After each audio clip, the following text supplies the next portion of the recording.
ท่านนางอัมไพวรล้อบุญแพงกรรมการศูนย์กลางผักกรรมการคณะประจำสภาแห่งชาติหัวหน้าห้องว่าการสภาแห่งชาติได้แถลงข่าวผลสำเร็จการดำเนินกองประชุมวิสามัญของคณะประจำสภาแห่งชาติกองประชุมวิสามัญของคณะประจำสภาแห่งชาติได้ดำเนินขึ้นในตอนเช้าของวันที่17มังกร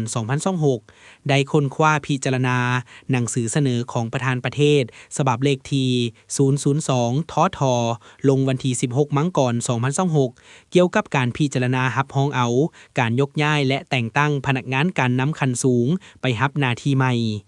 ค้นคว้าพิจารณาคำเสนอของนายกรัฐมนตรีฉบับเลขที่168นยลงวันที่16มังกร2026เกี่ยวกับการพิจารณารับรองเอาการยกย้ายและแต่งตั้งพนักงานการนำขั้นสูงไปรับหน้าที่ใหม่และคำเสนอฉบับเลขที่169นยลงวันที่16มังกร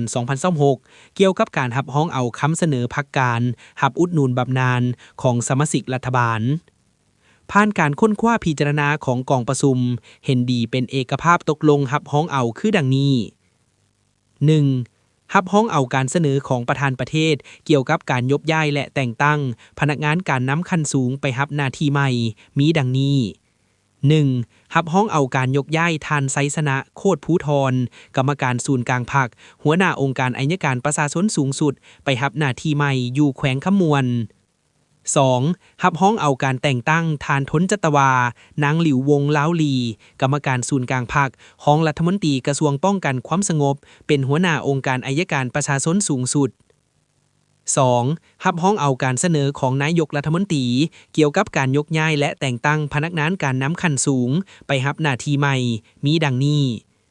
1. ยกย้ายทานพลเอกวิไลลาคำพองกรรมการกรมการเมืองศูนย์กลางพรรคเลขาธิการศูนย์กลางพรรครองนายกรัฐมนตรีแห่งสปป.ลาวรัฐมนตรีกระทรวงป้องกันความสงบไปรับหน้าที่ใหม่อยู่ห้องว่าการศูนย์กลางพรรค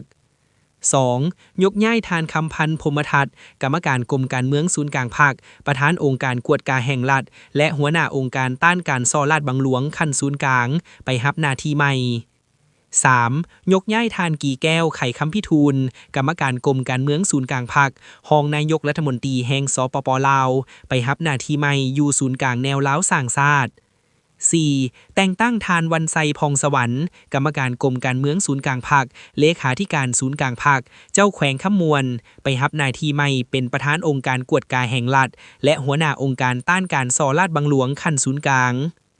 5. แต่งตั้งทานพ้นโทวันทองกองมณีเลขาธิการศูนย์กลางพรรคเลขาคณะบริหารงานพรรคแขวงอัตตปือไปรับหน้าที่ใหม่เป็นรัฐมนตรีกระทรวงป้องกันความสงบ 3. รับรองเอาการเสนอของท่านนายกรัฐมนตรีแห่งสปป.ลาวเกี่ยวกับการพักการรับอุดหนุนบำนาญของท่านคำเจนวงศ์โพสีกรรมการศูนย์กลางพรรครัฐมนตรีประจำสำนักงานนายกรัฐมนตรี